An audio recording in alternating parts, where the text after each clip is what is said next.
Hello， 大家好，欢迎大家来到这个国际剧评协会台湾分会评论的后台的这个年度论坛的国际连线。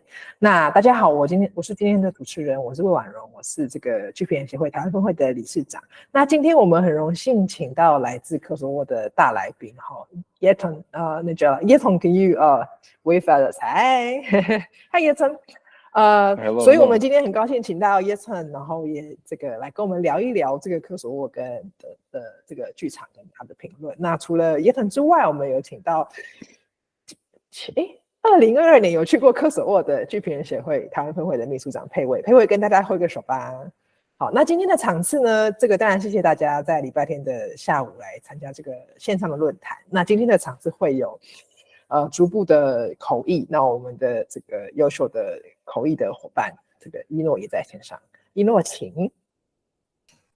没有，我跟大家打个招呼。好，大家好，那就麻烦你就是这个开场白的部分，也再麻烦你翻译一下。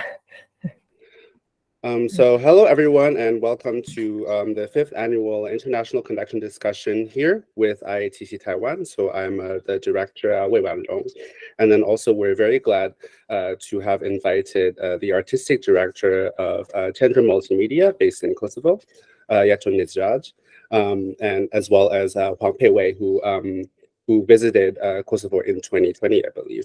And so we will also have simultaneous consecutive interpretation provided for this event, provided by myself, and we look forward to the discussion.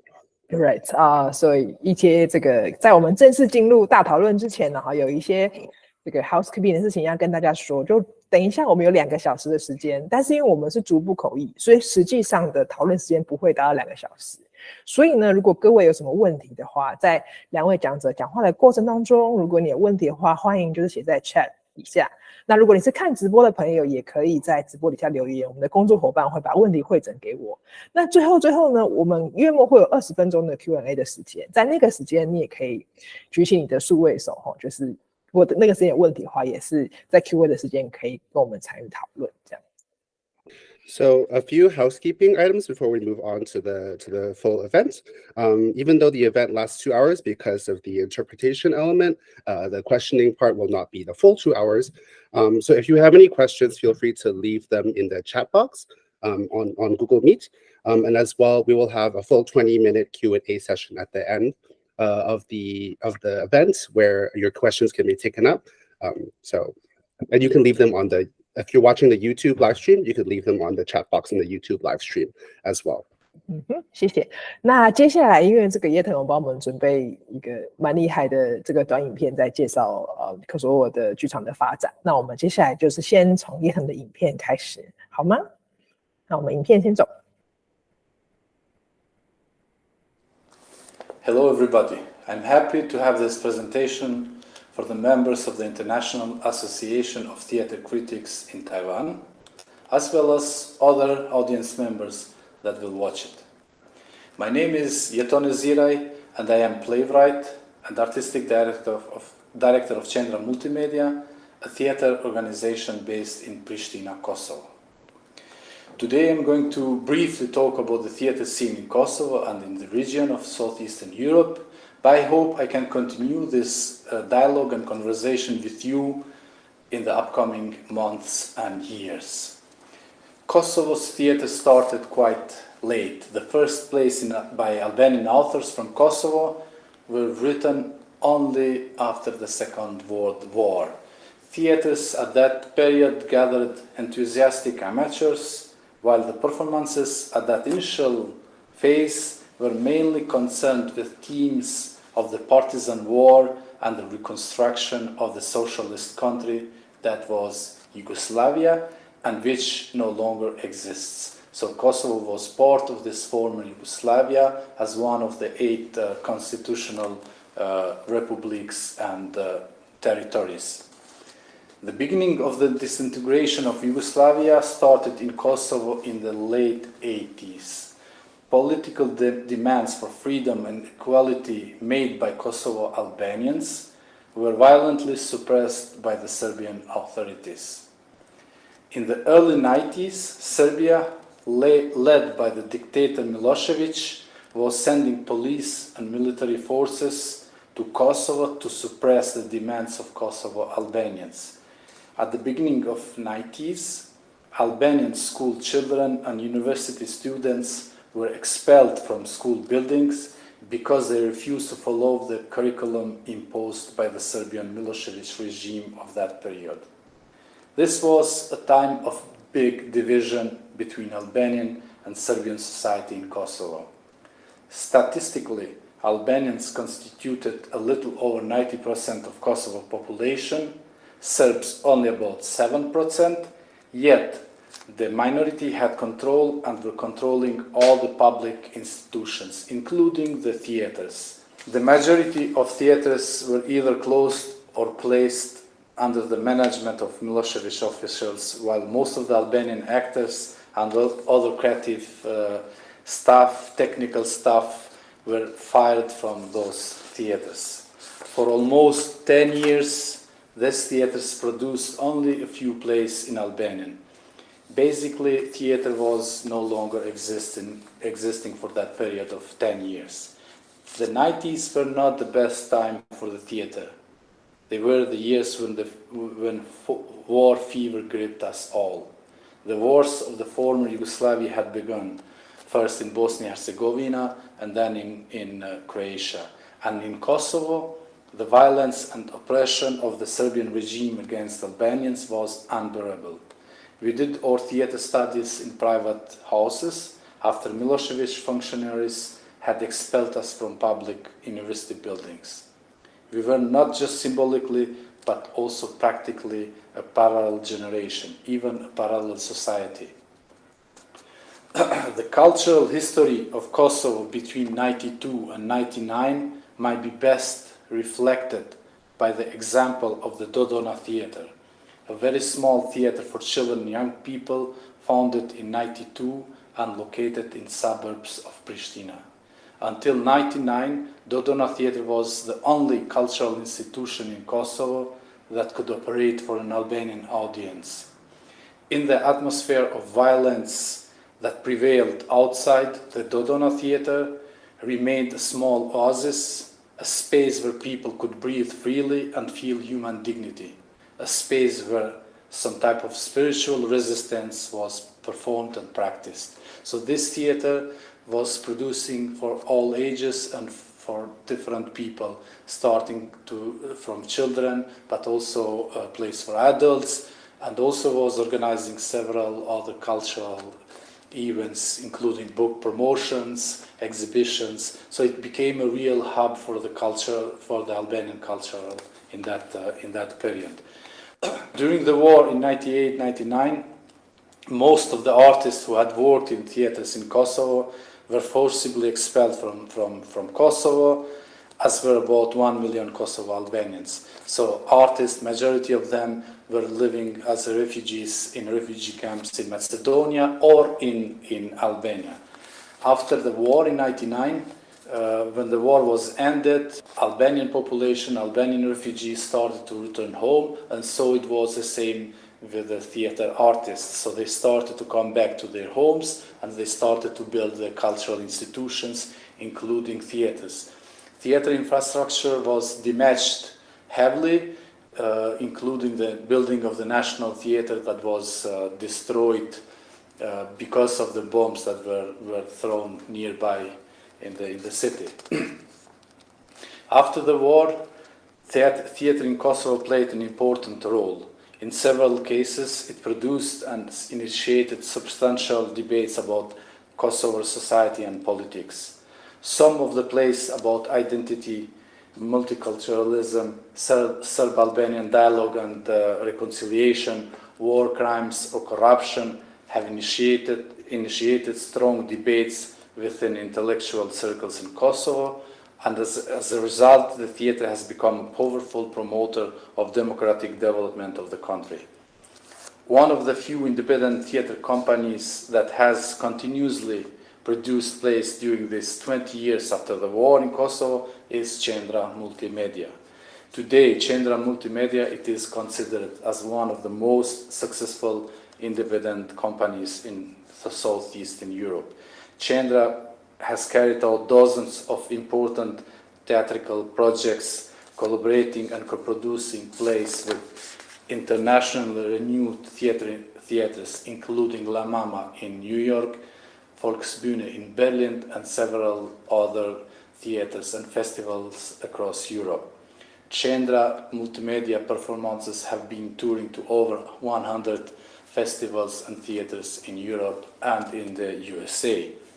Coming from a country that is poor and isolated as Kosovo, exchange and collaboration with artists and partner theaters from Europe and the world, it's not just an artistic act, but also a political act. Qendra is undoubtedly one of the most active theater organizations in the Balkans. Our theater productions aim to liberate the audience from the traumas of the past and the fear of facing the present difficult problems. We try to exercise democracy on stage, and we try to stimulate in our audiences the need for more freedom and for more rights and social equality. Our fight or battle is to convince our war-traumatized societies that they have the right to seek and fight for normality. Kosovo theater is fresh in its aesthetic and bold in dealing with various political topics. Since 2008, when Kosovo declared its independence, the theater has become the forefront of some most substantial social and political debates. Theater creators in Kosovo work with what they have.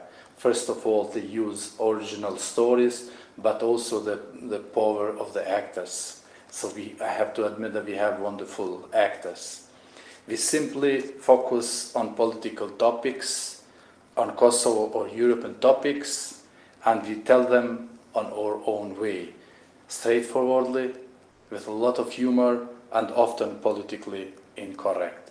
Therefore, for several shows that we have organized in Pristina or elsewhere in Kosovo, the presence of the police was necessary. I wouldn't call it a wave of Kosovo theater, but good things have begun to happen in recent years. We have launched a Kosovo Theater Showcase, a platform where every year we show the selectors of European theater festivals and journalists the theater productions from Kosovo and from the region. Usually we invite some 10 to 15 shows, mostly from Kosovo of the actual year, but also we invite 1 or 2 shows either from Serbia or from Greece or from Albania or from other European countries. Within Kosovo Theater Showcase, several other panels and debates are organized, including a workshop on theater criticism. So we basically invite professional theater critics to work with a group of young wannabe theater critics. Those might seem to be small steps, but they are actually important for a theater scene that has been destroyed, powerless, and most isolated one in Europe. When I say isolated, you have to have in mind that Kosovo citizens, including Kosovo artists, need to obtain visa in order to travel to other European countries. And this process is often very complicated. It demands time, it demands money, and lots of paperwork.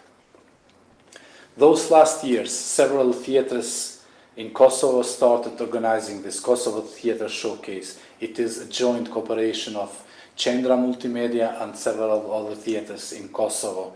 And the festival in itself aims to connect this scene within Kosovo, but also to promote it internationally to the different theater festivals and in the region.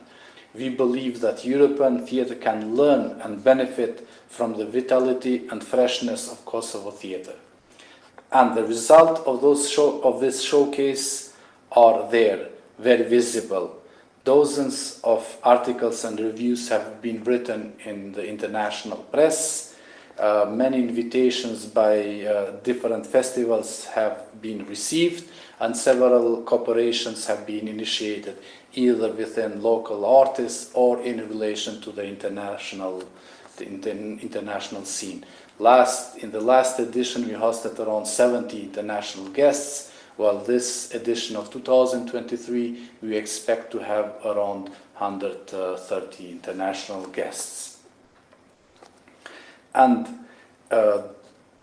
this year, it will be the 6th edition, and the theater showcase will happen from 24 to 29. And among many of those international guests, we are hosting the caravan of the theater network IETM. This year, the center of the showcase program will be the play Negotiating Peace, which Qendra Multimedia is co-producing with at least 7 international theater partners from Norway, from Bosnia-Herzegovina, from Czech Republic, from Estonia, from Italy, from Germany, from Serbia, and elsewhere. For those over 20 years after the war, theater in Kosovo is playing a crucial role in regional cooperation as well, and in the reconciliation process. So the post-war landscape of the region is not that dark as it might seem from outside.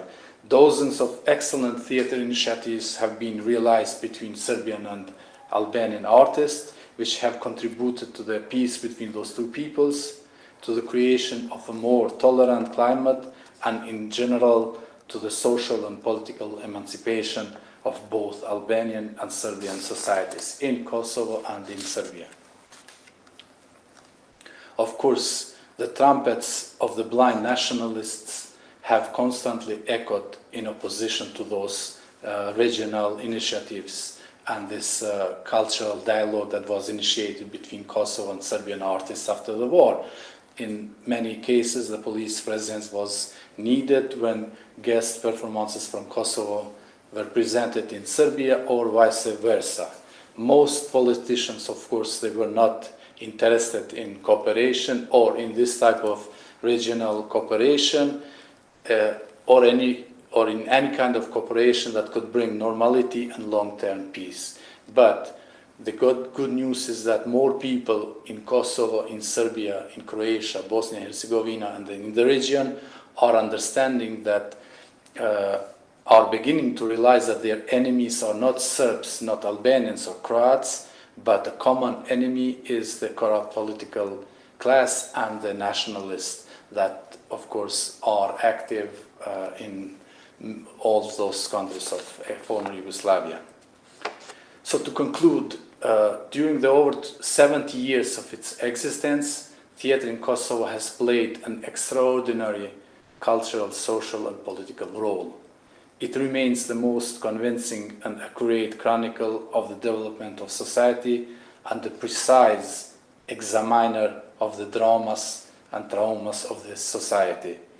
Theater in Kosovo, it was an important promoter and articulator of the demands and national aspirations of Kosovo Albanians for equality, national liberation, and the construction of the new identity.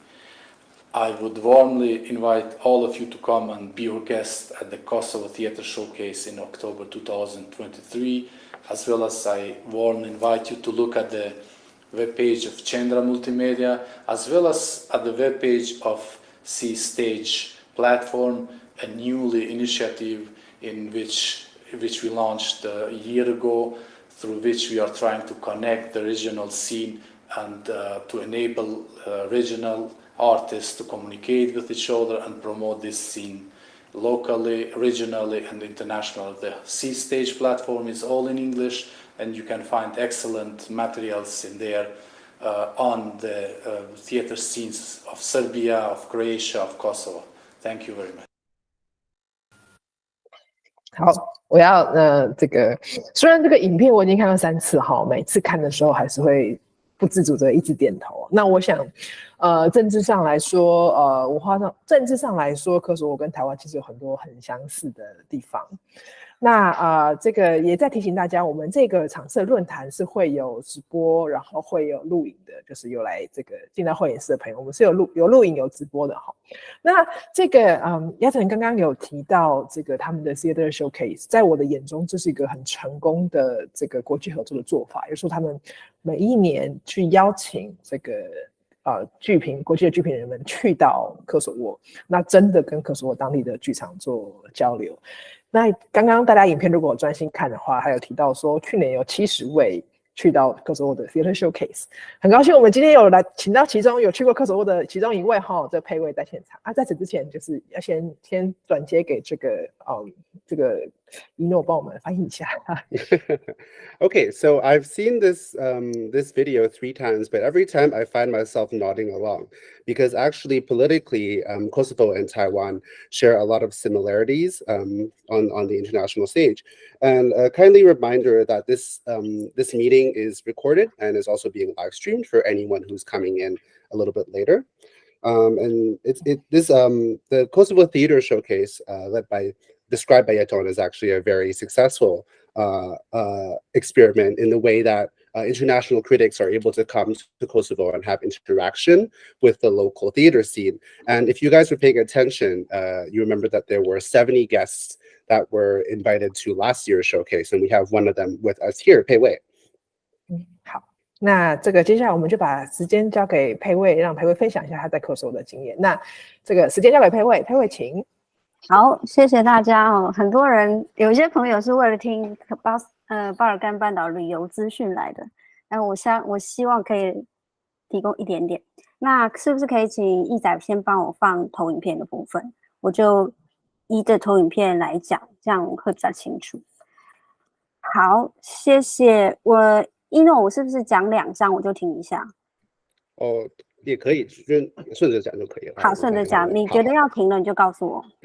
好 ，OK， 好，首先还是要非常感谢国议会，不间断的支持我们做国际交流这件事情，所以这一次也是因为有国议会的关系，才有机会能够去到科索沃的这个 showcase。Okay, so first of all, I'd like to thank the National Foundation for the Arts for supporting their continual support, and it was because of their support that I was able to attend the theater showcase previously.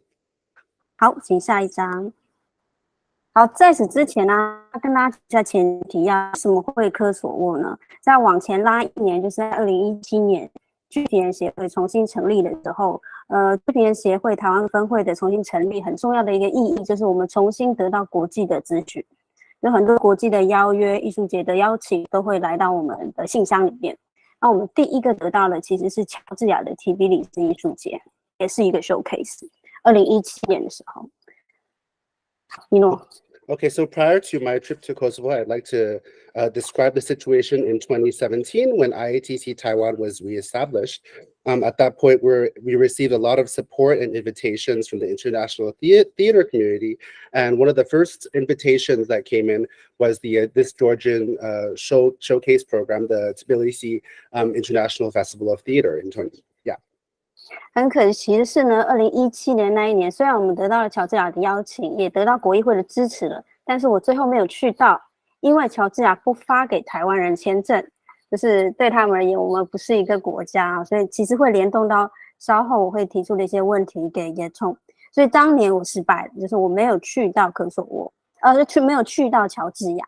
那这一直延续到2018年，有另外一个活动是。跟英文无关，可是是一样一个非政府组织的活动，它叫 Open Government Partnership。那一年的年会，2018年会在乔治亚进行。那也因为这个活动，乔治亚为了表示他们的开放，因此他们就有了特别行政命令，说只要你是来参加这个 OGP 年会的任何人，你都可以得到免签入境1个月。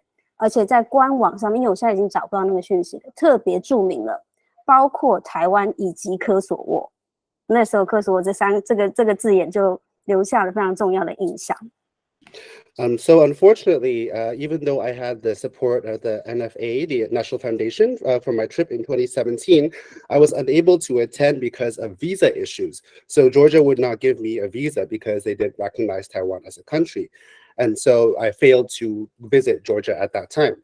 We fast forward to 2018, where I received an invitation for an event that wasn't related to the arts necessarily, but was still held by an NGO and held in Georgia, which was the OGP Global Summit there. And actually, for this event, there was an executive order where anyone who was attending this event would be given visa-free entry to Georgia for 1 month. And in the statement, it expressly states Taiwan and Kosovo. And Kosovo at that time was already quite a sensitive keyword. So. 好，谢谢。下一张。好，于是乎我们简介一下科索沃好了。我去之前还是做了一些功课，通常他们就告诉我们都会讲巴尔干10国。那巴尔干10国事实上它包括了前南斯拉夫以及罗马尼亚跟旁边的保加利亚还有阿尔巴尼亚，这3个国家不是前南斯拉夫。那前南斯拉夫就是我们看到这几个颜色里面包括比较大块的粉红色，就是塞尔维亚，塞尔维亚以下就是科索沃，以及塞尔维亚以上还有第8个国家，这国家就目前应该更新，比科索沃再更新，也许待会Jeton可以帮我们再多做说明。那总之我要去的地方原来是一个这样的区域，我了解了。And so I'm going to give you guys a short introduction to the Balkans. So you see the area, usually we refer to them as the 10 countries of the Balkans. And this map here includes Romania, Bulgaria, these ones are not colored in, but they're not part of the former Yugoslavia. So the ones, for example, Serbia here, and you see Kosovo in the south of Serbia there. So usually we refer to these as the 8 countries of the former Yugoslavia. And there's a newer country further south there that perhaps Jeton can give us an introduction to later on. 对，那我这次走法是这样，因为先跳出来讲一个，通常在做国际交流的时候，我们拿国议会的经费出门，都会希望让这个经费能够得到更好的效益，所以我试着让自己早点出门，晚一点回来。除了去参加当地这个艺术节之外，我会希望在当地有更多的接触跟认识。所以我进去的时候，我先到北马其顿，待了5天之后，才到科索沃参加艺术节。那科索沃的艺术节之后，我最后去了阿尔巴尼亚，所以我其实总共去了这3个国家。那这张图待会会再出现一次，告诉大家一个旅游上面的小秘密。好， 好。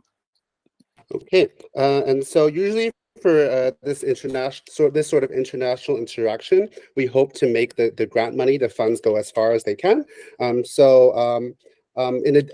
wanted to experience more than just going to the arts festival. So at that time, I actually started in Northern Macedonia before making my way up to Kosovo, and I also visited Albania as well. So I visited these countries during my trip there. And this map will reappear later on in the presentation, and I'm going to share a little travel secret with everyone at that point. 好，下一张。好，那我们就来看一下这次的科索沃艺术节了。可以帮我待会讲完这个地理位置之后，我们可以到科索沃艺术节的网站，待会一仔帮我点一下地图，我们就可以看到这个节目单的线上版。待会我可以传连接给观众。就是这次科索沃艺术这个科索沃的 showcase， 事实上不只是在普什提纳的这个城市，它同时连接了2个小城市，有2个作品是在这2个邻近的城市演出的，所以我们其实中间有8对巴士到这2个地方去。你可以想象，在台湾的话，你也许可以想象，就是虽然我们在台北办艺术节，可是我们有个作品在树林演出，有个作品在苗栗演出，所以大概车程1个小时左右的地方，所以其实是会拉车出了这个城市去的。然后再请义仔帮我切节目手册的部分，然后对，好，可以先说。So we're finally coming to the Kosovo Theater Showcase here. So after this section, we're going to come up to the website. But I just wanted to show that the showcase happened more than just in Pristina. So it actually also happened in 2 kind of smaller cities closer around the area. So and we sent teams to attend those segments as well. So just imagine if you were in Taipei, you have like one maybe like in Shuling and one maybe like elsewhere, and then it's not all in the city proper. 好，那我不知道大家在荧幕上的朋友可不可以连接到我给大家看到的节目册？对，其实你可以到线上去看他们节目手册，那大概就可以知道这个艺术节它整个的轮廓大概分成4个部分。第一个部分当然就是演出，那演出里面包括他们本地的制作以及他们的邀请的制作。他们邀请制作呢，基本上我可以说来自4面8方，就除了欧洲本地之外，也大概基本上以整个欧洲为轮廓。所以也有英国的作品、德国的作品，包括他们邻近几个国家，以及甚至塞尔维亚的作品，或者是至少塞尔维亚的演员会来到这个地方。那第2部分呢，就是主要的 showcase 了。那个 showcase 是指他们有一些比较小型的15分钟左右的，还未完成的，真的有点像 try out 这样的东西。那他们集中在某一个剧院里面，让大家每15分钟演出完之后，就会有个 short talk， 有个小的 talk。这是第2个部分。那第3个部分呢，他们其实每一年都还是会有一个剧评人工作坊，这是因为剧评人协会办，所以会特别关注这一。但剧评人工作坊本身的资讯没有放在节目单里面，可是它里面有剧评人的 panel discussion， 这个也是待会我特别会介绍，这是跟剧评人有关的。大概是分成这4个部分。另外呢，往下拉，请你拉到最后一页。对，通常啊。职业病的我们呢，都会直接拉到最后一页去看这个页面。好，这个页面我们先离开这个节目册，然后回到我的 PPT 里面，我们来解释这个页面。好，交给你。Okay, so I'm briefly going to introduce, as you see in the program, there were four main parts of the showcase overall. So the first one, of course, is the performances. These feature both local companies, actors, as well as those that are invited. And they really do come from all over Europe. So they really kind of put it onto like a regional or like a continental scale. You see invited guests from the UK, from Germany, and as well as from Serbia. Maybe there are actors from Serbia that come and participate. Also, the second part is like a showcase of these short 15-minute pieces, perhaps that are still in progress, kind of like a tryout or like a in-progress showcase. And then, so it'll be done in a way like, like maybe after a main show, then you'll go see like a post-show talk or a small showcase in another theater. And the third and the fourth part relate to theater criticism. So there's a workshop, which is not necessarily included in the program. And then there's also a panel discussion with the theater critics. And then also, I'd like to bring your attention to the last page. And I'm going to talk more about the last page in my PowerPoint. 好，请帮我到下一页。好，在下一页里面啊，你可以在这边看到左边跟右边哦。左边呢，其实就是你可以看到这个艺术节非常小，事实上它很小。如果从我去参加完回来之后，我会觉得你可以在亚洲语境里面，你可以是超微型版的日本的 Wiesbaden。就是它基本上有很多交流的活动在里面，但它不是很大，不是很商业，可是很多人会在这边聚集。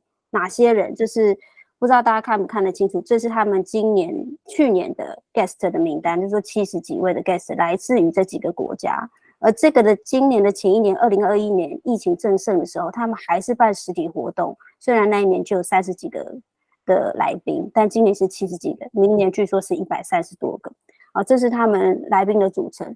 那看到右边这一栏呢，就是我非常有兴趣。也许这就是我留给Jeton的第一个问题，就是他们的资源从哪里来？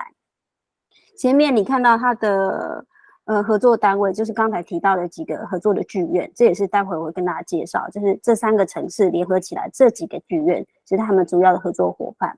那往下看，你看他的 supported by。我就不细讲，可是你可以看到它的资源来自于英国、美国、瑞士、瑞典、德国，基本上是整个欧洲都是他们资源的来源。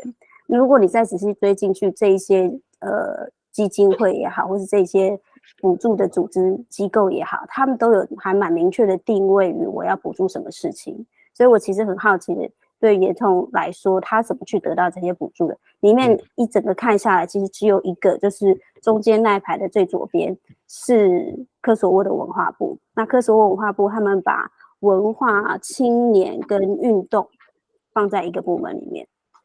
这一页呢很值得细读啊，但是这里就先不细读，也许待会Jeton可以帮我们解释的更多。Okay. So on the left and right side, you'll see I've divided it into different the separate columns. You can see based on the scale of it that it's actually quite a small festival. In comparison, for example, to a lot that we're used to in Asia, it's a very, very small gathering. Could be compared to the Waipan in Japan. But you can see that it's also an important gathering of very specific people. So the year that I attended, they had over 70 guests. In 2021, when COVID was still really big, they still insist on having a physical gathering of 30 plus guests, and they're estimated to have 130 plus next year. But you can see the countries that their guests came from on the left side, and on the right side, which might be the first question I direct to Jeton, is like there is a question of resources. So who is funding this kind of thing? So in the first row, the top part, you can see the cooperating theaters in the different cities in Kosovo, and in the lower parts here, you can see the different organizations in different countries that the festival is supported by. So you have the UK, the US, Switzerland, Sweden, Germany. So there's and then on the websites of these different funds, they have very specific guidelines as to who can and who can't be funded. So my first question might be, how did you acquire these resources? And you can see in the bottom corner, in the second row on the left, there's only one kind of organization from Kosovo, which is the Ministry of Culture, where they lump culture, youth, and sports together. So very interesting. 好，那我们到下一页。Jeton，你有听到我问题吗？Jeton, did you catch my question? Yes, I did actually. So shall I answer now? Yeah, no. We'll do that. We'll do that afterwards. Okay. 好，那今年有个比较特别的小事情的发生，也不算小啊，这是同一时间有一个 Manifesta 14，就是第14届的翻译欧洲游牧双年展。一样在普利斯提纳进行，几乎时间是重叠的。所以在这个时间点里面，普利斯提纳主要的街道，你会看到很多的制作人、策展人跟艺术家在那边游荡。虽然我们彼此不认识，因为在 showcase 相对他们的规模，我们当然小很多。可是showcase 的人都知道 Manifesta 嘛，所以我们其实有点买一送一的感觉。去那边除了参加了 showcase， 也看到了这个双年展。And so this might be a small occurrence, but the time that we were there, the time just matched up with the holding of this Manifesta 14 festival, which is kind of like a wandering, like a pastoral festival, as was held in Pristina as well. And so as we were wandering the streets, you can see these different works by different producers, curators, artists who are just wandering the streets there. And even though there was a bit of a difference in scale, ours is much smaller, but it felt like it was like a buy one get one free deal where I could be there and also see this additional arts festival. 对，所以你看到它整个双年展，它的位置也在整个主要城市的街巷之中。那我们的艺术节 showcase 的地点也就在这街巷之中，所以完全是交错在一起的。好，请帮我画下一张。And you can see that the biennial there was located in different areas on the streets, whereas ours was kind of more centered in the particular theaters. So you can see that the locations kind of match up like that. Yes. 好，那算是背景介绍结束了。接下来我会快速带大家走一下这个艺术节其中的几个部分。首先我们看场地。其实我到的时候，第一个看到其实他们的市立剧院，这个是他们的科索沃市立剧院。但很遗憾，我一直以为这是我们的主要场地，可是呢，它现在是关门的状态。据说是因为财政的关系，或是因为疫情的关系，所以他们总之暂时是关门的。可是Jeton很聪明的在他门口拍了宣传影片，不论如何让市立剧院能够参与其中的。Okay, so that's the end of the background info, and I'm going to bring you directly into the elements of the festival now. And so the first, the showcase. And so the first part is the venue, right? So this is the Civic Theater of Kosovo, which unfortunately is closed at this point, but probably because of finances or because of COVID or some other reason. But Jeton very cleverly filmed a promo video in front of the theater, so to kind of involve it in the action again. 对，好，那下一个影片，下一张，这一个剧院呢，欧大剧院，刚才耶通没有提到，我不知道，应该是没有提到，欧大剧院是我们最主要的根据地。如果用台湾的语境来讲，我不知道它能不能够等同于，好难讲，也许大家耶通再介绍多一点，因为欧大剧院今年迎来它的20周年，所以这一个剧院呢，今年是第20周年了。2008年科索沃独立嘛。所以一直它在科索沃独立之前其实就在。那这个地方它其实在一个停车场的旁边的地下室，平常是一个有酒吧，然后有早上是咖啡厅，晚上是酒吧的一个地下室。有演出的时候呢，他们的桌椅就清掉，就变成了前台。然后旁边是一个像实验剧院，因为剧院里面我没有拍，所以旁边它的另外一半空间是一个实验剧场的规格，空的，你可以做很多事情。然后这个地方的地下室有2层，第2层就是他们的办公室。那他们跟另外一个组织，就是跟 Oda Theater 这个 production house，Oda Theater 共用一个办公室，就是他们的Qendra跟 Oda Theater 是在共用，是在一个同样的空间当中一起工作的。啊，这是一个非常重要的据点。And so what this venue that I'm going to discuss here, which wasn't brought up by Jeton in his presentation, is the main venue that we were based most of our activities at, which is the Oda Theater. And so it's actually coming up on its 20th anniversary. When Kosovo became independent in 2008, it had been working for quite a while before then. And also it's located next to, in the basement next to a parking lot. And then so the space is really interesting, where in the daytime it's a cafe, and then at night it becomes a bar. And then the area for events, they move all the tables out, and then it forms like a front desk, for example. And there's also kind of an experimental space in there. It very much gives a sense of an experimental theater space, where there are all sorts of things being presented. And then also, the basement is split into 2 levels, and the lower level is the office space. And so there's a theater company that shares the space with the operation of the theater itself. So these 2 organizations kind of work together in the same space. 好，那再到下一张。好，另外一个很重要的空间，刚才Jeton就有介绍，就是这个东东纳剧院。然后这个剧院呢，其实比刚才我们讲的欧大剧院还要再小1号，可是它在楼上，它是地面上，不是地下室。然后这个剧院呢历史更悠久，据说它其实在1980年代其实就已经在工作了。然后当时一开始的时候，现在确实是以儿童为主，但其实它更早以前还担负了很多 avant-garde， 就是很多实验性的作品在这里发生。那这里我觉得这样比较不这么准确啦，但是你可以想象它是一个牯岭街小剧场这样的存在，就是在那个时候，很战争平庸没有地方可以去的人们，他们会到这，因为这个地方甚至在那个时候会作为暂时的难民的聚集的地方，或是收容难民的地方，所以它真的功能蛮多元的。一直到现在你看到的大约200-300个座位数这样的一个规模。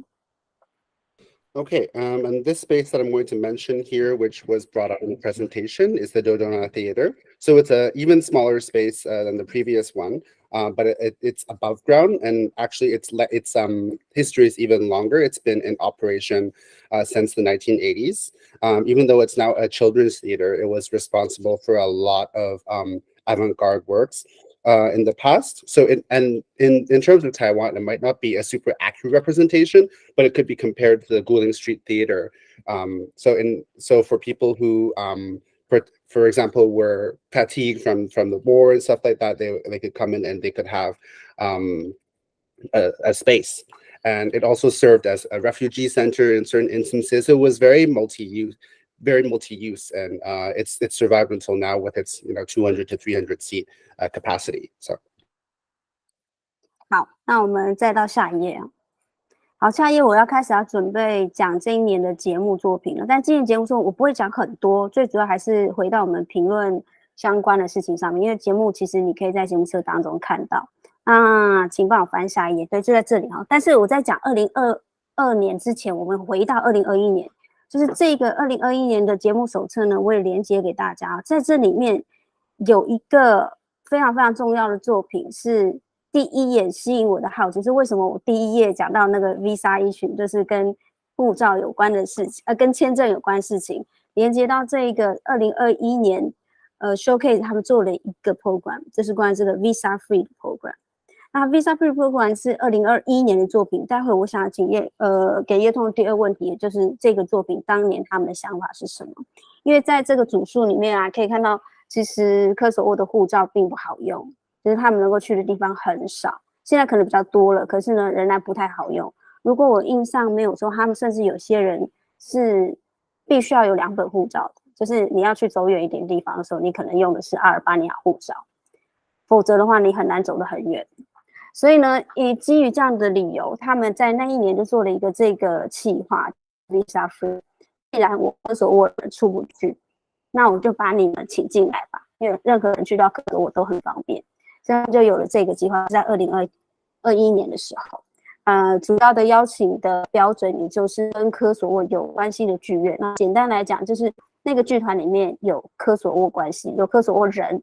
那我就把这个剧团请到科索沃来演出，这是在2021年的时候一个 program， 所以他们请了4个作品，当然里面有2个的剧作家，就是Jeton本人哈，所以Jeton的剧本可能比他自己走得更远哈。但是我其实也蛮想跟大家说明，就是Jeton他的剧作的发表其实比他自己能够走的地方更远，也因为剧本可以走这么远，他跟着他自己的剧本就可以走到比较多的地方。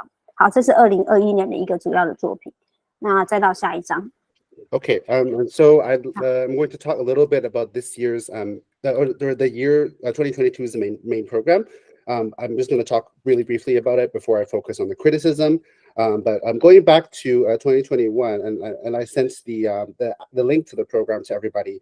But on the first page, it actually has a visa-free or a program relating to visas, which they put out in 2021, which is the visa-free program. And so you can see from our discussion thus far that actually the Kosovo passport does not have as much access as you would like.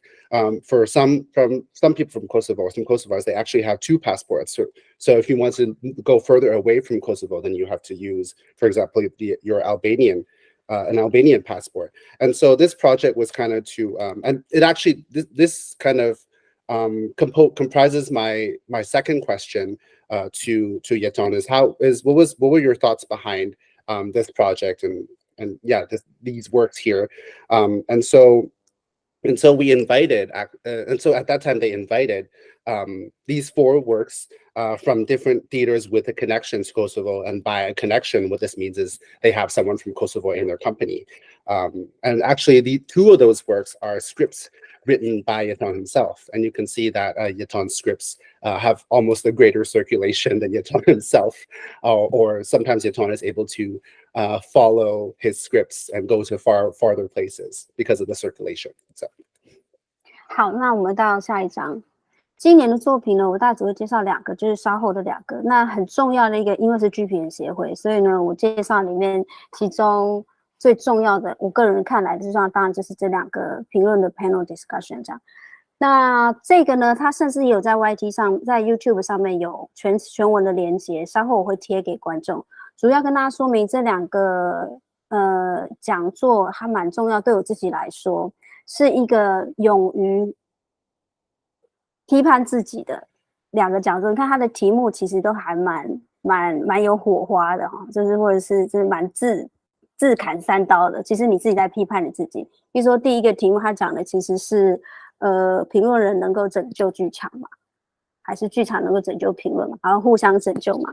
那这一题里面啊，我觉得它里面讲到一个东西，我大概讲了一下，就是这里面我那时候有特别写在脸书上面，就是它的整个描述里面提到是剧评人好像是一群野兽，然后他们追逐着猎物，就像我们每一件，就是如果有一个很大的作品啊，就是评论人是不是成群结队的去看，对不对？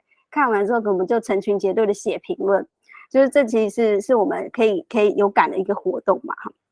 然后或者是有人提到说，其实评论人是一种失败的艺术家啊，你就做不了作品，所以才写评论。诶，这好像也不能够说没有问，不能说有问题啊。总之，他的开场白是这样。那于是他就问了说，如果剧评人是一群人的话，那单一个剧评人他有办法，他能够英文他用藐视这个字啊，可是中文应该说他能够不同于主流嘛，就是如果大家都写这个作品，你会不写，或是大家都写这个作品好，你有感于写负评嘛？当你的意见跟别人不同的时候，你会写嘛？这其实跟我们晚上的题目有点关系，所以也许要参加晚上场次的朋友可以先看看这支影片。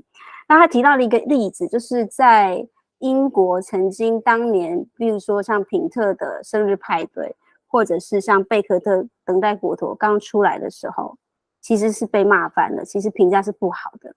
可是评论人有勇气把他这个事情至少把它记录下来，把它写下来，从这个比较不善意的媒体文化当中拯救了这个作品，而不让它就这么没有了。他举了一个当年的例子，于是乎这个场次我们就在讨论到底评论人怎么去面对自己的认同，好了，就是应该这么说嘛。然后最后在这个场次当中也提到了评论跟商业之间的关系，因为现在已经越来越少媒体愿意提供给评论空间，即使有，但是我们也很难能够得到正确的稿费，一样跟钱有关，所以评论的空间其实是压缩的。他其中讲了一句话，就如果剧院是代表某种主流价值的话，那跟剧院他前面讲的事情，评论是不是有一种剧院的主流价值的呈现呢？因为我们通常得跟着某种主流一起写。好，这个是这场是所讲的。Okay, and so representing IATC, right? So I wanted to draw attention to these two important panels that I was able to witness there, and the full links of them are actually on YouTube. But I think what's really important about these two panels is the way that they kind of critique themselves. They're very self-effacing in a way. And I want to draw attention in particular to the first one, which you should see the title there, Critics. Can they rescue the art of theater, and can the theater rescue the art of criticism? Kind of thing, right? So at that time, I wrote a Facebook post about kind of my reflections on listening to this panel. But in the panel, critics are described kind of as like a group of beasts who chase their prey, kind of thing, right? You know, as critics, we might group together to go see a piece, and then we go home and we collectively write about the piece, right? Or another opinion that came up during the panel is like, are critics just like failed artists? You know, so it's like that. I guess that view can be not problematic in some ways, but overall, the panel kind of examines theater critics as like a collective. And then another question that was brought up there was what does one critic face when they choose to differ from the mainstream? What if you have a negative opinion and everyone else has like a positive opinion? Are you willing to be the individual, right?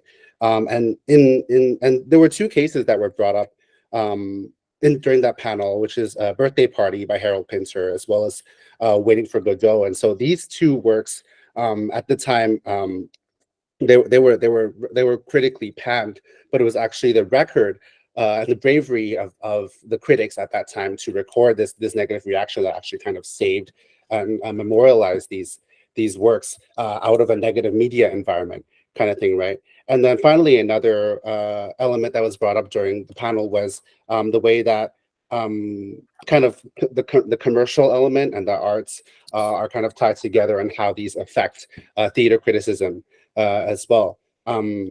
Because we oftentimes, as critics, there are fewer and fewer media outlets nowadays for us to put out our criticism, and as well the pay for our criticism is diminishing, so the environment is becoming more and more constricted. So if you think of theater as like a representation of the mainstream values of society, then our critics and our criticism are a representation of these mainstream values. So these were explored during that panel. 好，那我要加快速度。还好，这其实也是最重要的一章，后面的我都会快速带过。那隔天的第二场呢，它就很快的，那第二场还没有，对不起，往上一张，对，右手边就是隔天的第二场次，它的题目是 Theater Beyond Our Own Backyard 嘛，它其实就是讲乌克兰事件，或者是类似像这样的东西。那提到了一个事情是评论人怎么去面对这样的情况嘛，因为其实地缘政治在那里其实离乌克兰很近。所以呢，他们就提到其实那时候乌克兰战争相关的事项，只要你是乌克兰籍的导演或演员，你做的作品呢，都会令大家很有兴趣、很有感。即使这些人根本就不在前线第一前线的战争当中，他们也被要求、被期待去做跟战争有关的作品。就有些时候，它变成了一种当下的正确。而当下正确这件事情，评论人们就在讨论关于。这样的作品，受欢迎的作品，它会在其他的危机爆发之后，很快的被消失、被遗忘。因为当下一个战争来，当下一个政治事件出现的时候，乌克兰就会排在后面一点了。就这是一种情况。那所以在这个场次里面，他们就提问了关于创作者也好，是关于评论人也好，我们如何去保持对他者的，他用了好奇心这个字，但可能不是这么准确。这个好奇心应该至少是超越肤浅的，或者是奇观式的、异国情调式的这种好奇，去关注这些事情，但不是去消费它。就是同时在这个场次，我们从评论或者是从创作的角度去讨论这两个问题。那么国际交流会是一个解决的方案吗？是吗？他拿下了一个问号。他认为艺术的行动，就是国际交流这个动作，除了是一个艺术行动，它当然是一个政治的行动。你找谁来，你去哪里，其实都是一个决定。它同时也会是一个抵抗的行动啊。但是，于是我们问，就是他们在当下的时候问，现在在欧洲做的作品到底是什么样的作品？就是否在战争的这个框架底下，我们在做的是什么呢？那这个是在这个场次的提问。Okay. And so I'm going to try to speed up a little bit, but this slide is actually the most important takeaway I want to share.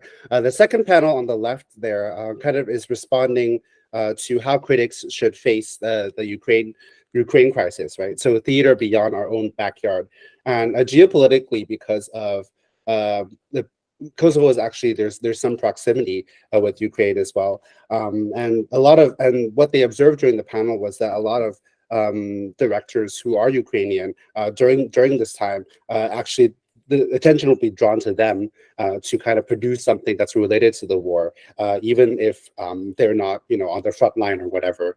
And so this is the kind of consensus that's like correct in the moment, quote unquote.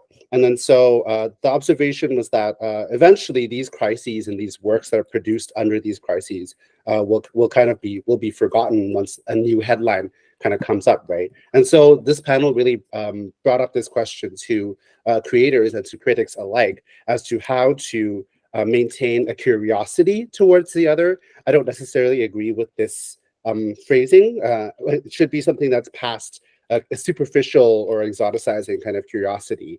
And is international cooperation a way to solve this issue? And ultimately, we highlighted that any art intervention or international interaction between, like in this time, is actually a political interaction as well. So, where are you going? Who are you sending artists and stuff to? And it's also a way of resistance. And we threw out the question where, the current state of theater arts in Europe, what are we doing? How are we all responding to the crisis in this way? So. 好，谢谢。那因为我其实已经占用到太多时间了，所以中间我先跳过，之后我们在 Q&A 的时候，也许有提到的时候，我再拉回来讲。请帮我直接拉到最后一页就好，倒数第2页，我讲的那个小故事这样。好，地图再次出现。Second last page here. 应该是地图，对，在地图的部分，再往上，对，地图。好。我去的时候在北马其顿，后来呢，我要离开的时候，因为认识了很多人嘛，我就问他们说，我还有5天，我应该去哪里？所以呢，大家就会给我很多意见啦，来黑山啊，来阿尔巴尼亚什么的。然后我就说我想要去保加利亚，他们就摇摇头，保加利亚没有办法去，或是不好去。为什么？因为保加利亚在这里，大家看一下，保加利亚在最左边，科索沃在中间，从科索沃要到保加利亚，你必须通过塞尔维亚，这是不太容易的事。他们说，如果你要去保加利亚的话，你要先往下到北马其顿，再去保加利亚，然后再绕回来，好，有点麻烦。所以最后我的决定就是去阿尔巴尼亚。那这只是其中一个旅行上面的小事情了，但是在这里旅行恐怕还有更多的小事情要注意，所以这个就是留在这里的一个旅行小撇步。那稍后的时间呢，我们就在 Q&A 当中看看还有什么需要补充的。Okay, and so this is just a little anecdote I wanted to share from my travels. But then so I started in North Macedonia, and then I moved into Kosovo. And so it was like, okay, I have 5 more days. I asked the people who I had met at that port, where should I go? You know, maybe I should go to Bosnia-Herzegovina or wherever. And I said, what about Bulgaria? And they all started shaking their heads at me. Don't go to Bulgaria, because the problem there is that looking at where Kosovo is and where Bulgaria is on the far right side there. You have to go through Serbia to go to Bulgaria, and so that's going to cause a lot of problems. Or you have to go through the north part of Macedonia, and you have to go around in order to go to Bulgaria from Kosovo. And so that's how I decided eventually to go to Albania instead. And so this is just a small travel tip that I wanted to share with you. If there's anything else, we will reserve that for the Q&A section. All right, thanks. Thank you, Pei-wei. 谢谢 Pei-wei. 那接下来我想要 I would like to pass the mic to Jeton again. Jeton, 可以请你帮我们稍微补充一下，听完的 Pei-wei 的 talk 之后，你有没有想要补充的关于科索沃的theater context 或是其他的地方？那 Pei-wei 刚才也问了你两个问题嘛，如果你愿意的话，也可以趁这个时候回复一下哈。第一个问题是他问说这个 theater showcase 的 resource 是从哪里来的？那第二个问题是关于那个visa free program 的事情。那我们把时间交给 Jeton。Okay, so Jeton, I'd like to pass the mic to you and ask you if there's anything from the presentation in terms of the context in Kosovo that you'd like to supplement any information about. And also Pei-wei raised 2 questions during her segment of the presentation. So the first one is about how you received the resources for the theater showcase. And then the second one was about the visa-free project that you guys had a couple of years ago. So please feel free to respond to any of that. Yeah, hello everybody, and good morning. Actually, it's still morning here. And thank you for this opportunity. And thank you, Pei-wei, for a really fantastic presentation of our showcase and the work we do here in Kosovo. I mean, she actually was quite precise and direct in explaining the context and the geography, so to say, with a little mistake of using the old map of ex-Yugoslavia, which does not reflect the actual changes, actually, including the clear borders between Kosovo and Serbia. So I'm sure also that most of you are well informed, or at least have some basic information on the Kosovo context. But I would still like to give you some basic information, just so you can put the discussion in context. And I'll try not to repeat what Pei-wei was explaining and what I also explained in that short video presentation. And of course, there is no way I could go deep into the political and historical issues, because that might take forever to discuss. And so I just wanted to give you some really sort of Wikipedia information. OK， 大家好，其实是早安，然后就非常感谢刚刚Pei-wei的这个分享，就是其实是非常的详细的去跟大家去分享我们目前在科索沃我们在做的事情，然后他的发表也是很精准，然后很直接的把整个脉络就是传递给大家去理解，就是包括这个地理上面的一些细节，但是其实就用到那个南斯拉夫一个比较旧一点的地图，就可能就不会反映到现在就现今情况上的一些就边境上面的一些变动这样子。那我自己也想要再提供一些，虽然大家可能对科索沃已经有一点的认识，但是我也是想要提供一些基本的就是可以说是维基百科的一种层面的资料，就可能然后就不会跟佩伟跟我之前的那个发表会重叠这样子。虽然我没办法去很深入的去交代整个政治的背景或是历史的背景，我就会尽量的去提供一些基本的脉络的资料给大家。In former Yugoslavia, Kosovo population was consisted of around 90% Albanians, some 6-7% Serbs, and the rest were other minority groups like Turks, Romas, Bosniaks, and others. So, as Pei-wei already mentioned, and you are probably aware that there is another country called Albania, which is also populated by Albanians, same as majority of people in Kosovo. Kosovo Albanians in former Yugoslavia were considered as second-class citizens, and they enjoyed limited rights and opportunities in comparison to other nations of ex-Yugoslavia, like Serbs, Croats, and Slovenians. And like in general terms, Kosovo was really the poorest region with the highest unemployment rates, and the university there was created only in the early 70s. OK， 所以其实，在那个前南斯拉夫，它就是在科索沃这个地区，其实就像我刚刚在那个影片里面所讲的，就是它90%的人口都是阿尔巴尼亚裔的，然后大概7%就是塞尔维亚裔的，然后剩下的3%就可能是其他的少数民族，就包括土耳其裔的，或是罗马裔的，或是波斯尼亚裔的这样子。然后其实邻近就是大家都看到说有另外一个国家，就叫阿尔巴尼亚，就它的大部分的人口也是同样跟科索沃一样是阿尔巴尼亚族裔的，但是其实在前南斯拉夫的科索沃。在科索沃这个国家里面的阿尔巴尼亚这个地区里面的阿尔巴尼亚人，其实也可以被比喻成是2等公民，就是他们的对，就是人权就比其他的族裔，比如说塞尔维亚或是克罗埃西亚就比较低等一点。然后其实科索沃地区就可以算是在前南斯拉夫比较最贫穷的一个地区，它的失业率也是非常的高，然后它的大学也是在70年代才成立这样子。Can I? Yes. Yeah. So Albanians in Kosovo had this national aspiration of wanting to join Albania.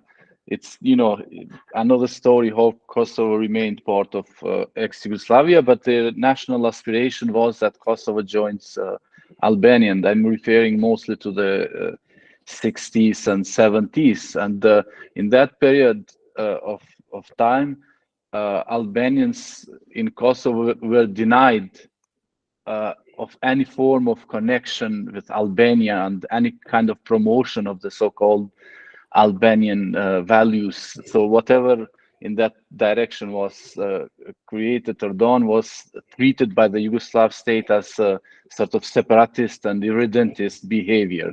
So this was not very allowed, and people were punished, and Kosovo Albanians kind of composed the majority of the political prisoners in former Yugoslavia. So a small group of people with less than 2 million people actually consisted the majority of political prisoners in a larger country of Yugoslavia at that time. And this was also some sort of interesting reflection in terms of theater makers and the way how they started to use different theater symbols and signs in theater in order to avoid censorship and to avoid the jail, basically. So they created specific symbols in theater plays that were recognized by the local audience, and that they had some sort of double meaning. So in case that the police inspector would come to question them, they would use a like the more universal meaning of that symbol. Let's say a white horse stood for freedom, dark clothes would symbolize violence, the cross meant suffering, fire was warning the upcoming wars, a long leather jacket was portraying a state secret police inspector, and so on and so forth.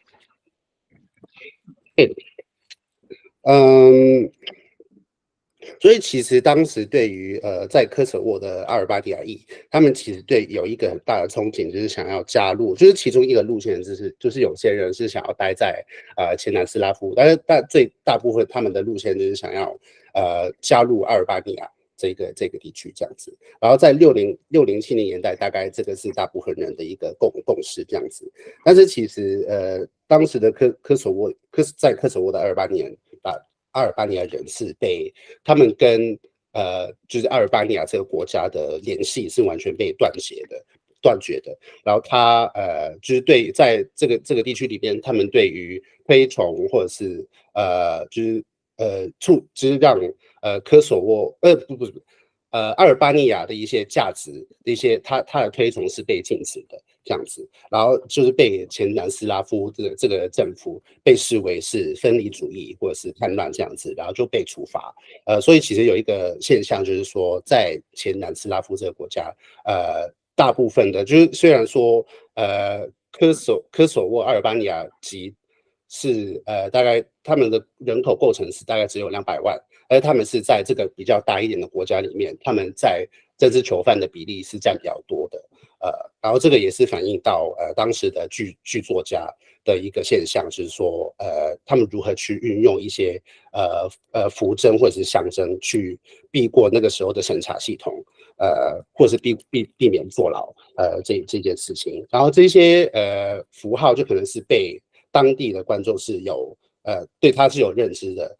他可能是有一些双重意义的，然后他们就是被审问的，就是被那个警方审问的时候，他们就可能会用一个比较广泛的意义，就比如说白马就是象征自由，或者是乌云就可能是暴力，或者是十字架就是苦难，就是受难，或者是火灾就可能是战争，或者是那个皮革夹克就可能是那个。地下的警方或者是那个检察官，或者是这样子的一个这样子的等同，对。And so 90s in Kosovo are a very important period. This is the time when the wars in former Yugoslavia started, first in Bosnia and then in Croatia, while in Kosovo, Milosevic was sending his tanks and his army to basically suppress the demands of the Albanians there for more freedom, for equal rights, and for independence.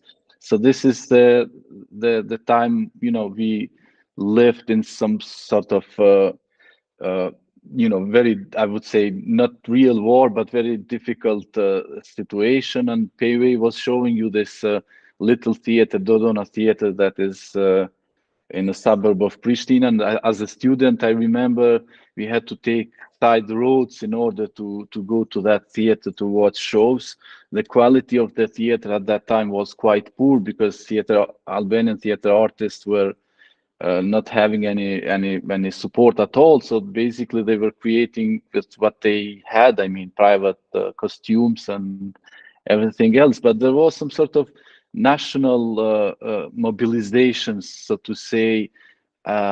Going to theater meant that you are not just going to entertain or to see a play, to educate yourself, but that meant that you are also contributing to the national cause. And so it was with the university. So to be a good student was not just some private achievement, but it meant that you are basically supporting to a bigger goal, which was the creation of the national state of Kosovo. And so in those circumstances where the public life was basically taken by the Serbian minority, Albanians, and they created the so-called parallel institutions. So it was the same with the school system. So only the primary school kids were allowed to enter the school buildings, while the secondary and the university school buildings were denied for the Albanians. And so they created those parallel institutions. And I finished my secondary and my 2 years of my university in private houses, in churches, in mosques, in field and all possible venues, trying to escape the police patrols and trying to not to be seen by the Serbian police. 所以其实，在90年代呢，就是这个南斯拉夫战争开始的时候，就主要是在波西尼亚跟克罗瓦西亚这一些国家，然后就是在那个科索沃的，就是 Milosevic 这一位独裁者，他就用坦克车，他就用军警去镇压那个时候科索沃的阿尔巴尼亚人对于自由平等、对于独立的一些期望，这样子。所以虽然说我们不是处于实际的战争，但是那个时候的情况是非常的紧绷的。然后那个时候之前我有分享到这个多多纳这个剧院，他在 Pristina 的一个剧院这样子。然后那个时候我记得我是学生的时候，我们去这个剧院的时候，我们要走一些小路、一些旁路这样子，以免被抓到这样子。然后那个时候的这个剧院，它的品质没有非常的好，因为那个时候的科索沃的剧作家是没有任何的支持这样子。譬如说他们的服装都是要自己去拼凑，或者是自己出钱这样子。但是同时就是我们那个时候做的任何事情都可以算是一种国家的动员。就比如说你去看剧，你不只是单纯的去看剧，你是对这个国家的这个对于国家的一个贡献这样子，或者你身为学生，你也是在支持这个国家的目标这样子，就是为了这个科索沃这个国家的成立这样子。所以虽然说我们公众的生活就是被这个塞尔维亚的少数，就当时就是依然还是少数就被剥夺了，但是同时我们就自己发言，或者是就是成立一些平行的机构这样子，比如说学校等等，举例说，那个时候的国小，那个时候的小学就可能是有开着，但是因为就是高等或者是对高等教育是被就是对于科索沃的阿尔巴尼亚人是被拒绝，是不能去继续修学的。所以我们那个时候就发展出一些平行的机构。所以我那个时候我的高中还有大学的2年，我都是在比如说别人的家里啊，或者是在教会啊，或者是清真寺，或者是田野，或者是什么样的。无论如何，如果我们可以逃开那个军警的法眼的话，那我们就在那里去做这件事情。Most of the Albanian workers, public officials and professors,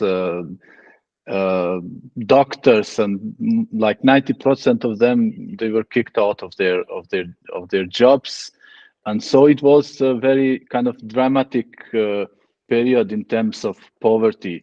But then people survived, and Kosovo survived thanks to large diaspora that was sending support to the people, to their families, but not only so. There was a huge sense of solidarity in between people within Kosovo, but especially in relation to diaspora until 98 when the war started, because then local Albanians started to organize and to respond to the military actions of the Serbian forces. And so the war started also in Kosovo, but then it was stopped when NATO started to bomb Serbia.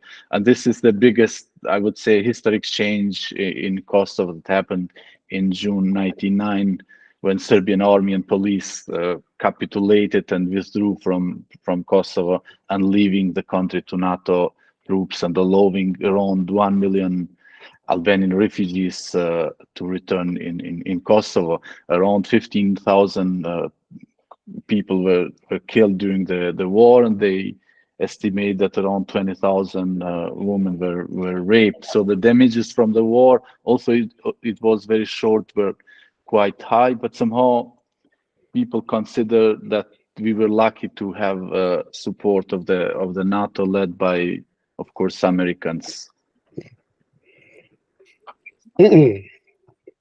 所以那个时候，就是阿尔巴尼亚裔的，譬如说公务员或者是医生，他们的90%这些人都是被开除，或者是就是没有办法继续做他们的工作，所以其实对于我们的经济效果是非常的严重的。但我们有办法是存活下来的原因，大部分都是因为我们有一个非常大的一个离散族群，就是在科索沃国外的族群，就给予我们很多的支持，然后那个时候有非常大的一个团结感，就是我们跟在国外的科索沃的阿尔巴尼亚人这样子，就直至98年那个时候，就是南斯拉夫战争就终于来到科索沃了，因为就是当地的阿尔巴尼亚裔就是开始对于塞尔维亚裔的镇压，就是开始有一个反应，就是想要用武力去抗争这样子。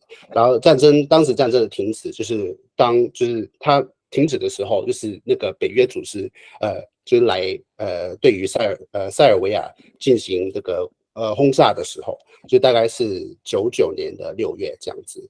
然后那个时候就是塞尔维亚就是从科索沃这个地区就是撤退，然后就把他的管制就是交给北约组织这样子，然后当时就这样子的现象就产出了大概100万名的阿尔巴尼亚的难民，然后还有当时的死伤人数大概是15000人是死亡，然后2万位女性当时是被强奸这样子。所以虽然说对于我们的这个伤害也是非常的大，但是同时我们也很庆幸，就是有北约，就是有美国人的这个支持，这样。I see we have questions, but I'm nearly done, so I'll finish this short part, and then of course we'll go back to the more substantial issues related to the theater. But just to conclude that Kosovo declared independence in 2008 and is now recognized by some 100 states, including majority of the European states, of course not recognized by Russia, China, and Serbia, and some other countries. And beside the problems that Kosovo is dealing right now, which are very serious problems, I think the creation of the Kosovo state can be considered as a successful project. In fact, this is a European and American project, and like things are functioning, like I take this example of a small baby that is growing slowly, trying to learn to walk and to talk, falling and breaking its nose sometimes, but there is a curiosity to learn and to progress further. And for us, for artists, is really exciting to live in this to live in Kosovo in this time and to witness the birth of this new nation. And it is also fascinating to see the impact of the work you do. So you know that what you are sharing with the audience, the work you are creating, the words that you are writing, the plays that you are staging are not just ordinary artistic acts, but they also get wider meaning. They somehow directly influence the identity of this nation that is being created. OK， 然后我这边就差不多结束了，然后我就回到那个科索沃剧院，比较讲剧院的一些事情。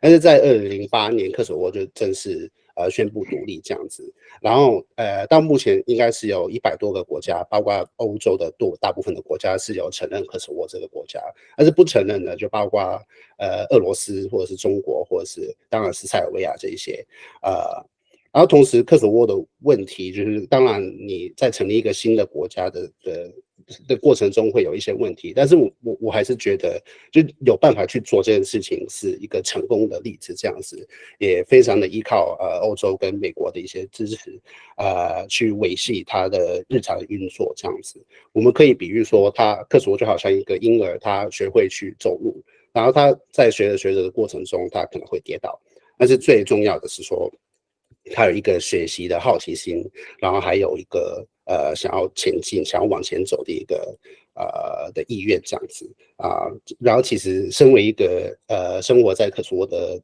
艺术家或者是剧作家，其实去见证这个国家的诞生，其实是非常精彩，然后很有趣的事情，因为你可以看到你的作品是如何去影响到一个更大的一个群众，无论是说你的观众，或者是你去设你的作品的那个剧场，你是看到其实它不只是一个单纯的艺术上面的一个表现，它对于成立国家的认同是有更大的一个回响，这样子。好，那我们这个 chat 上面有个观众问了一个问题这个问题就是我想问的，心灵相通So, Jeton, would you like to respond to the question in the chat? Yes, I just need to read it. Okay, okay.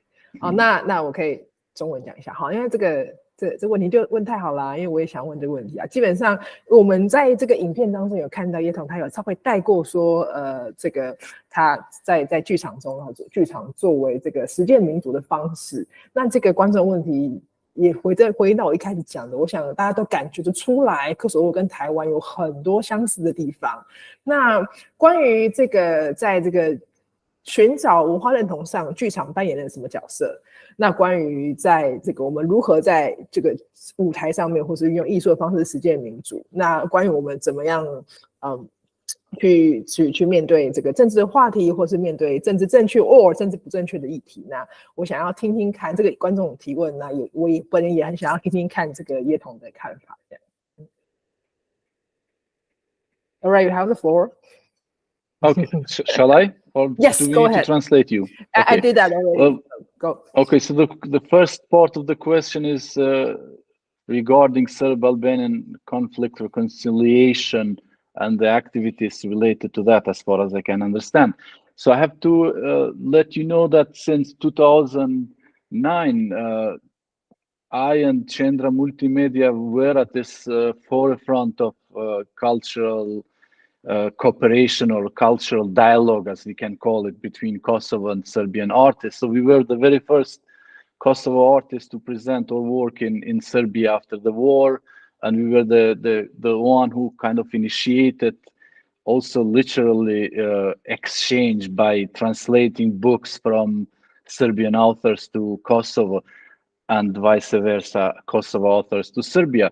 This was something that was considered very normal until 90s, when Kosovo was part of Yugoslavia, but this process then was stopped in 90s, and so those cultural initiatives were the very first initiatives that started after the war. And you have to have in mind that it was and still this cooperation remains some sort of taboo, because people, you know, who lost their families and people who suffered during the war, they just don't see any benefit in this kind of cooperation, and they don't want to interact with anyone that associates or brings them memories of the war. But we felt this is an important process in terms, I hate to use this word, reconciliation, because I want to keep the idea of theater as, and for me, when we speak of theater, reconciliation is inside this integral part of the theater itself.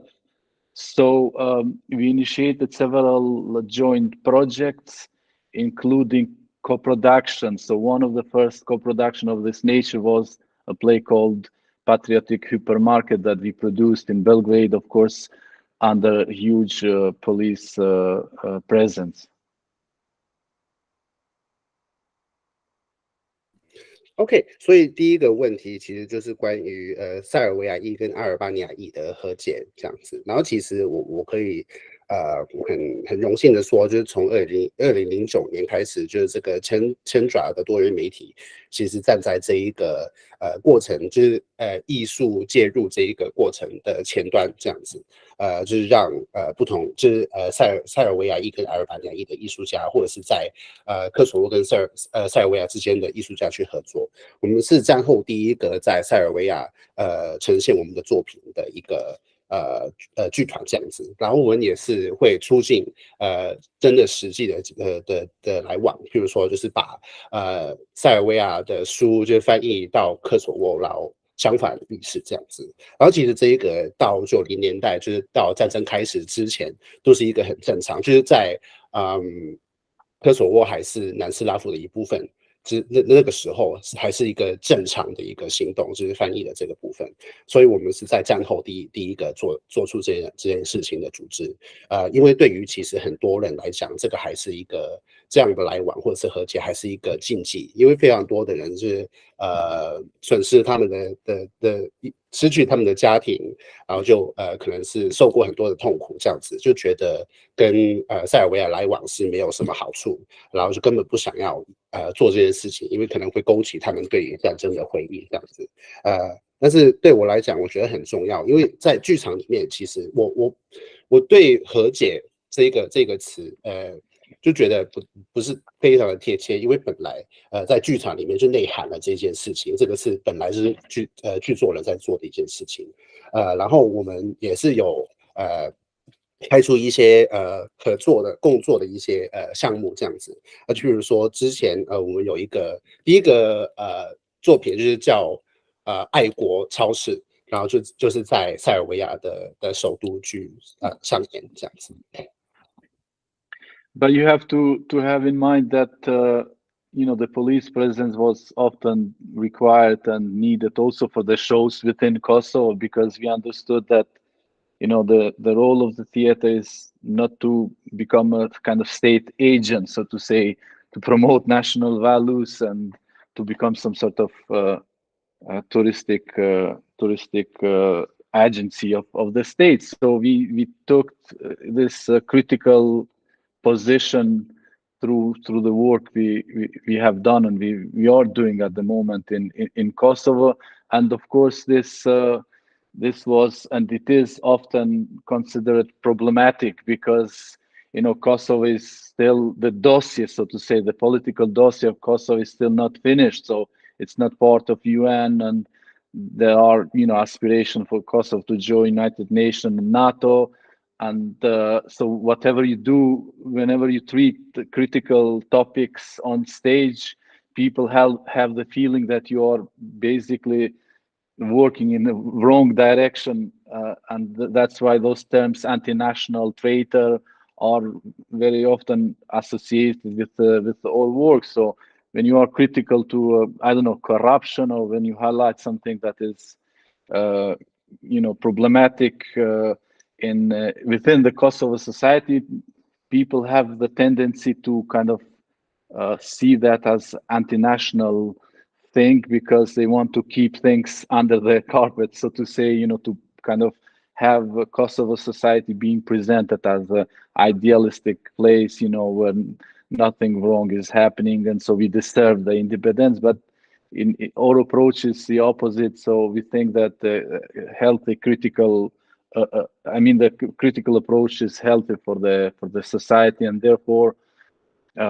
we take topics, we take issues that often not just the politics, but also the society itself is not able to confront itself with them.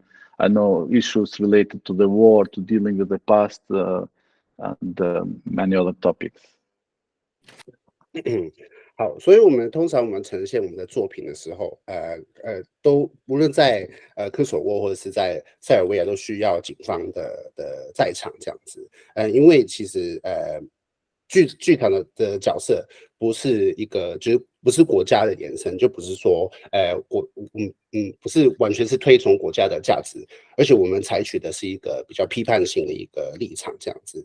然后就很多人可能会觉得是有有问题，或者是问题性非常的大，因为我们其实科索沃的任务是算是还没完成，就是我们也是对于比如说加入联合国，或者是加入北欧，或者加入不同的跨国组织是有非常大的向往这样子。但是所以有些人就觉得我们把这些比较敏感的或者是比较批判性的话题放上舞台的时候，有些人觉得我们走错方向了，就觉得我们是叛国的或是卖国贼这样子，然后就我们就想要把这些科索沃的社会里面有问题性的东西拿出来谈，但是他们就可能是想要把这些放在一边不谈，就觉得我们想要呈现一个比较理想的科索沃，这样子我们才值得得到独立这件事情。但是其实我们的做法就是正好相反，就是我们想要用我们觉得一个批判性的做法是比较健康的，但是很多人其实是没有办法去面对，比如说战争，比如说过去这些比较敏感的问题。So just to conclude this, I mean, for us, one of the main principles of the work all those years was freedom on stage. So we really were fighting, and we fight constantly for total freedom on stage. And this is something we didn't want to make compromises. And the threats were coming from of course, different sources. Politicians, or I don't know, strong social groups, war veterans, or I don't know, homophobes, or football fans, or I don't know, whoever.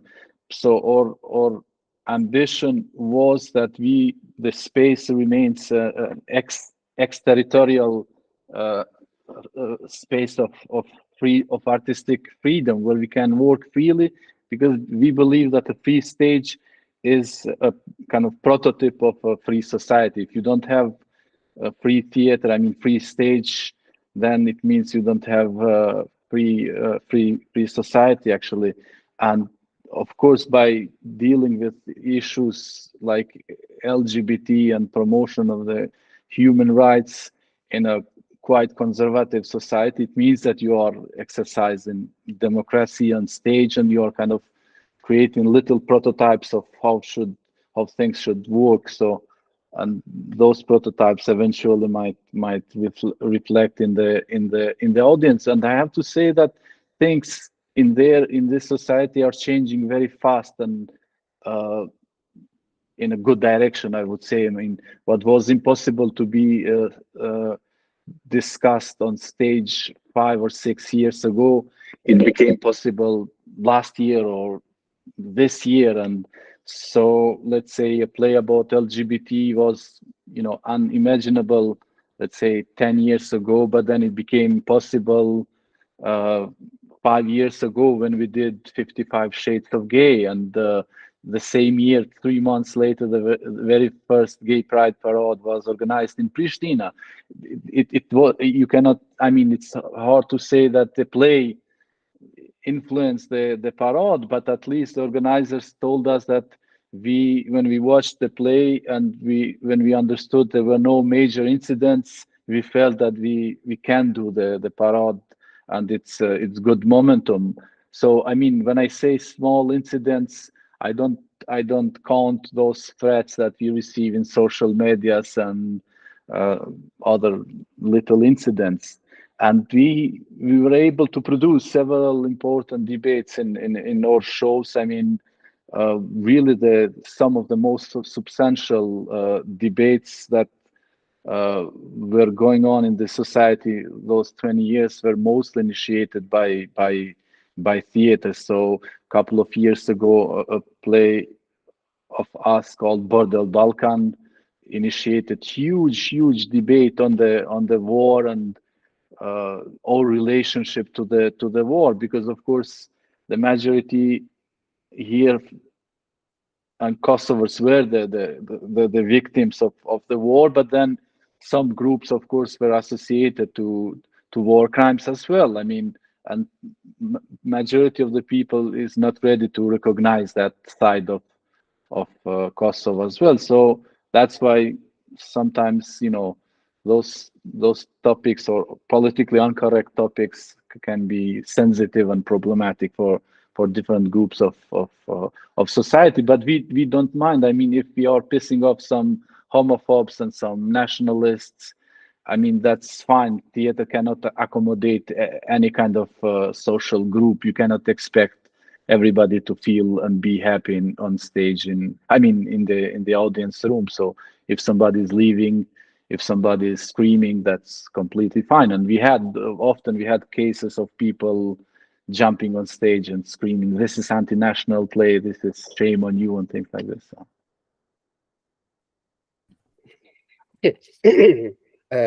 就是对于这个问题稍微做一个结尾。就是我们这么多年来在做的一件事情，就是希望在舞台上追求一个完全的自由。就是我们绝对不会协商，就对于那些比如说无论是哪一个族群对我们提出一些威胁，就无论是政治家或者是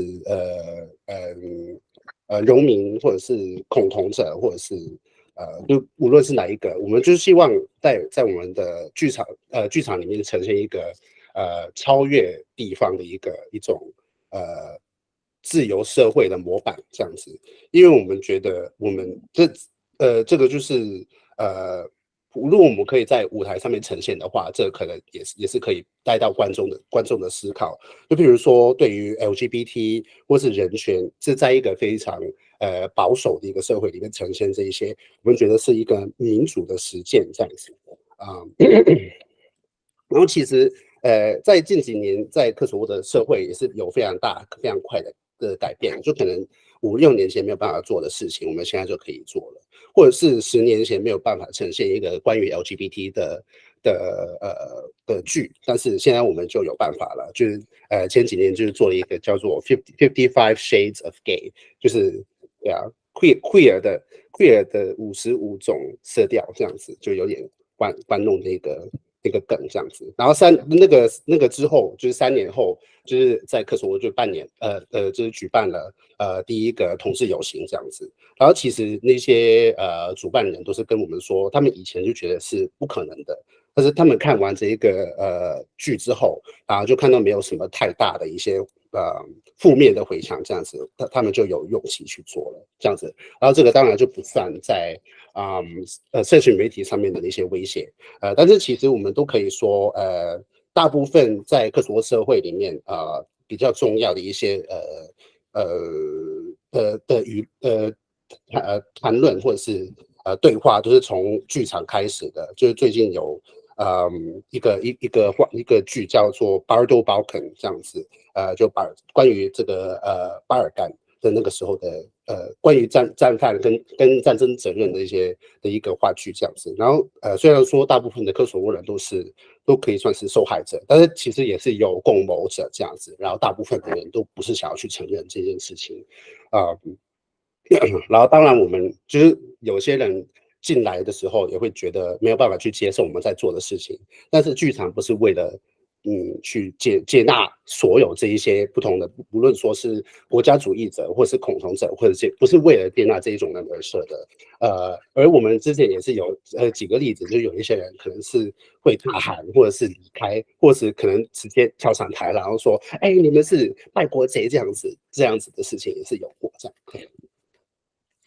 那谢谢。那谈到作品因为Jeton的作品其实非常非常的精彩刚刚那个是 50 Shades of Gay 是50道，因为它是那个用格雷的50道阴影所以不是55我不小心这个翻译的时候帮他多了5道，是50道。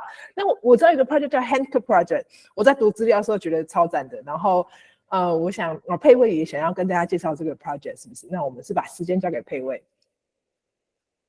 继续我刚才没有完成的 PPT 的话，其实最后就有2个部分，一个就是我特别从这个艺术节里面希望他有机会能够来到台湾演出的2个作品，以及他们怎么去处理评论这件事情。那其中一个很重要就是一样，他们每一年 showcase 都会有一个 main show， 就是最主要的作品。如果2021年的 main show 是 Visa Project 的话，那2022年的 main show 就是这个Handcuff Project。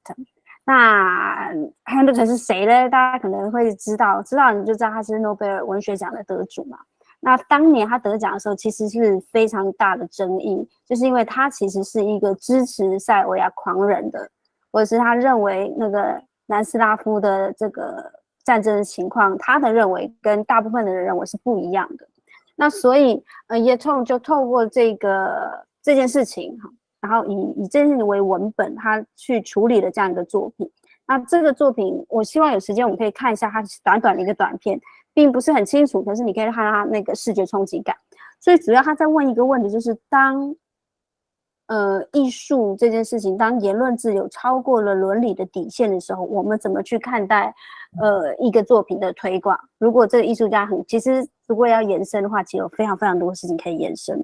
但是他很重要的提到一个，就是怎么去看待一个剧作、一个艺术家他的伦理道德的界限。该怎么跟他的艺术评价是放在一起？怎么去同时观看它？怎么去面对这个议题？那当然，在这个作品，他的首演，如果我的记录没有错的话，应该是在拉妈妈剧院。那后来他做了巡演，这是第一件事情，就是作品的本身。有另外一个让我更感到好奇的事情，往外看这个作品，他们叫做泛欧制作，就是它不只是科索沃本人而已。就是刚才Jeton也有提到，通常他的制作很多的时候都是跨境的，我先不要讲跨国，就是基本上整个巴尔干地区可能都会被包进来，它可能会包括塞尔维亚的演员，包括意大利的演员、德国的演员，或者是哪里来的舞台设计，就是通常都是一个多区域组成的一个团队。所以我有2件事情的好奇，待会我们看完影片之后，Jeton可以帮我们补充关于这个作品他想要说的是什么。另外一个其实已经讲了很多，还有很多的评论可以说明。另外一个就是关于这个泛欧制作，他透过作品他做到了什么事情？这个作品带他去很多地方，很多地方知道了科索沃，或知道了这个作品想要表达的东西。所以我们可以先看一下影片嘛。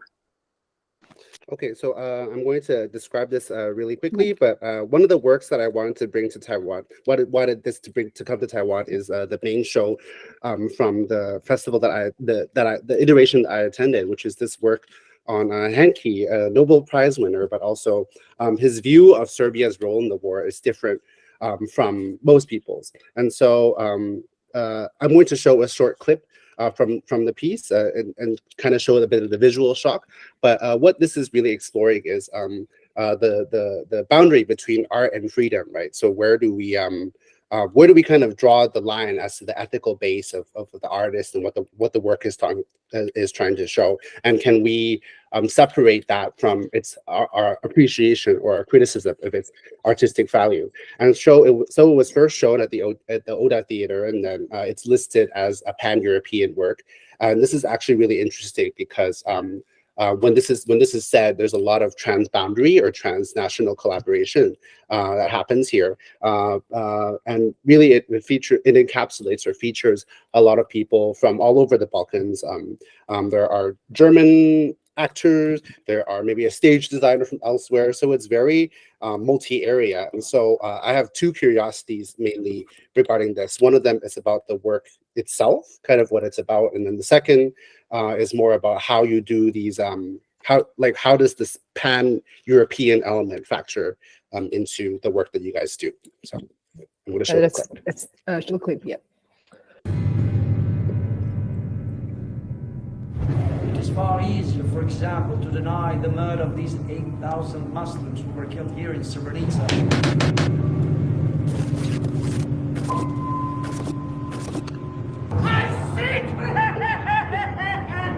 I do not know the truth.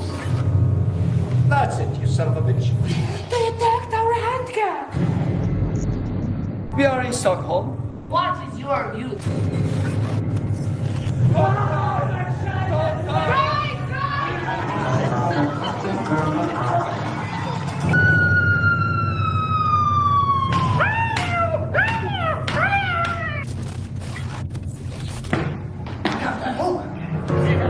So the scandal can be covered. One another, so that afterwards, sir, will be pledged.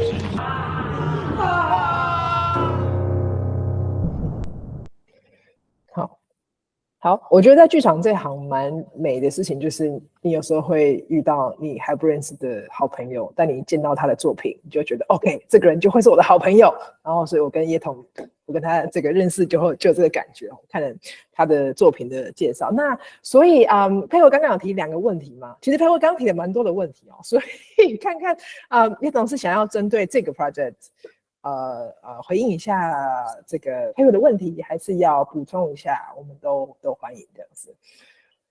Okay.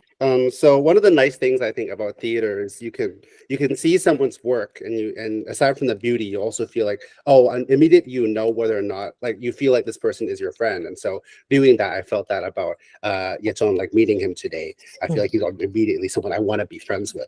And so Pei-wei had two questions about, in particular about the project, but she also had other questions previously in the discussion. So feel free to respond to any of that, Jeton. Sure, I'll try with the one that I remember first. It was about all those logos and donors that are supporting the showcase, but not particularly only the showcase.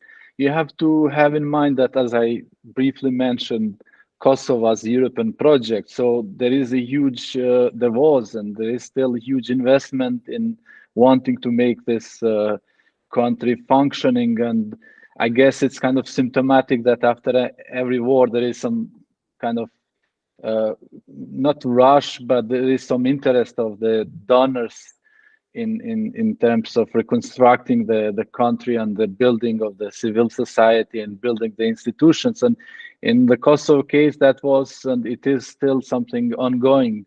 It is this process was over. I mean, the donation and supporting the civil society is over in other parts of Yugoslavia, but it still remains active in Serbia and in Kosovo, for which we are lucky to kind of benefit from that support. They are active because the kind of crisis is still ongoing. The tensions between Kosovo and Serbia are still present, and then lots of international agencies and donors, they feel that they should still be active and present in the region.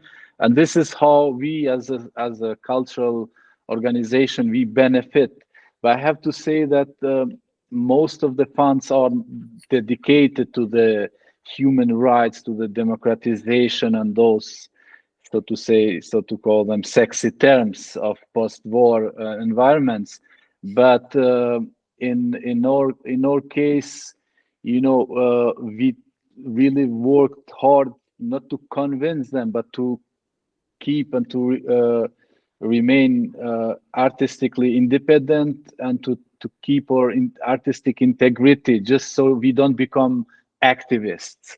So our main work or field work is theater makers, and we have kind of clear vision of not wanting to become activists who take, I don't know, pancards, stop the violence on women. Of course, our roads match at some point, but our tools are, artistic tools, so to say.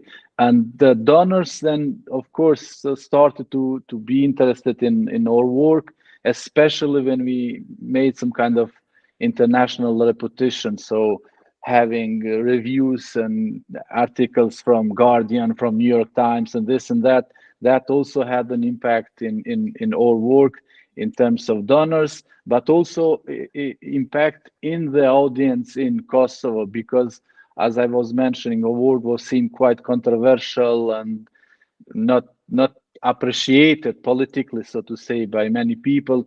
This sort of international recognition was really helping us in many directions. And now I connect to the fact that we actually, not only in this production, the Handke project, but in at least in every production since 2011, we had at least artists from 2 other countries. So Italian composer, German stage designer, British choreographer, American costume designer, and so on and so forth. And it was, for different reasons that we wanted to exchange with international artists. In some cases, it was practical thing because we were lacking professionals in specific fields, or they were people who were not that much experienced. So we tried to bring international artists, but also it was connected to the aesthetic. So we wanted to reflect and to exchange and to confront our way of working with other international artists. And as we already mentioned, this is quite isolated country, and people need visa to travel. So it is very important for us to confront our topics and to see beyond our national borders. So in the place like the Hanke project and the Return of Kalme or the Balkan Bordel and some other place, those are real international co-productions that we set up, some rules with the partners, and then we invite them, and then they join, they bring also money, they bring artists in the production, and then we kind of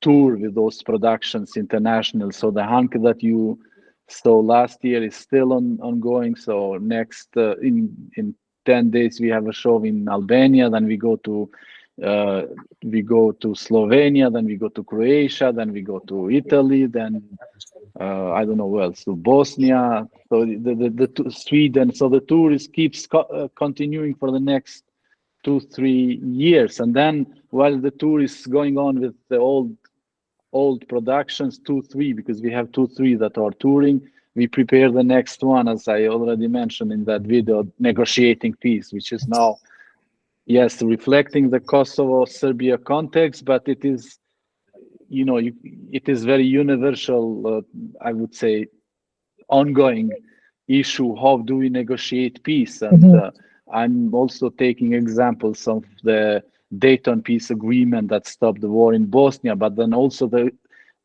Oslo Agreement that was made in between Israel and Palestinians. I'm looking at the Northern Ireland conflicts. I'm trying to kind of see all those peace, some of them failed peace agreements, and create a template that might, communicate with a wider audience. Sorry, it was long. No worries. It was great. 好，我就先想起，我先从我自己记得的那个问题开始，就是那个关于是哪一些组织是去支持我们的这个发表会，我们这个 showcase。然后我要记得说，这个科索沃它是一个泛欧洲的一个共同去支持的一个项目，就是说是那个时候是到目前还是需要非常多的投资，去让我们的机构继续的去运作。然后其实也可以说，这个是战后开始的一种一个潮流这样子，就是说那个时候的捐赠者就是非常想要帮我们的公民社会还有我们的机构，就是重新把它建构起来。所以在前南斯拉夫其他的国家，可能这个过程已经结束了。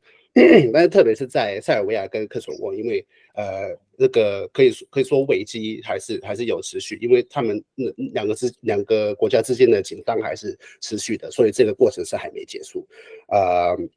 然后特别是在因为那些跨国组织还有那些捐赠者，他们还是想要在场，所以对我们身为文化组织其实是对我们有帮助，对我们有利益的。但是同时说，我们不是想要用譬如说人权或者是民主这一些比较对他们有吸引力的一些字眼去吸引他们，但是我们最大的一个做法不是去说服他们，而是保持我们的艺术上面的原则还有独立性，因为我们不是社会运动者，我们不是想要举牌去诉诸某一个议题的组织这样子，我们是艺术家这样子，然后同时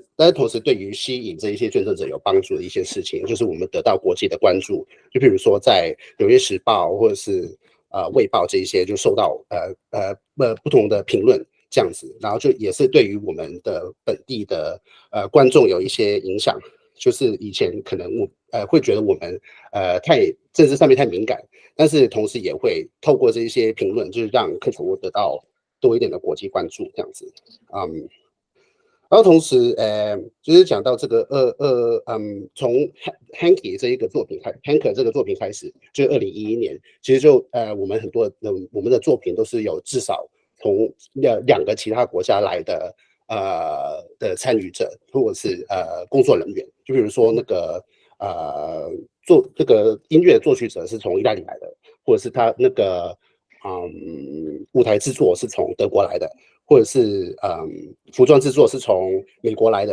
然后其实这个有不同的原因，不只是想要就是不只是纯粹把这些想要把这些国际艺术家邀进来，单纯这样子而已，而是可能我们是缺乏这一方面的专业人士，或者缺乏这样子的经验。然后同时也是想要把这些的不同的美学就引进来，就是让我们的观众去接触到它，然后就让我们可以面对它。因为我们身为一个这么被孤立的国家，然后也有这么多签证的问题，我们想要把我们的眼界就放开，就是跨越我们的国境这样子。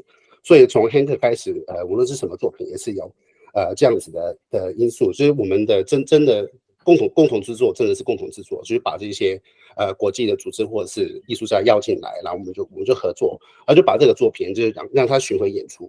就譬如说这个之前Pei-wei看到这个作品其实还是它的巡回演出还是持续的，就是有在阿尔巴尼亚或者是斯洛维尼亚或者是克罗埃西亚或者是意大利这些不同的国家，就可能就会持续个2-3年这样子。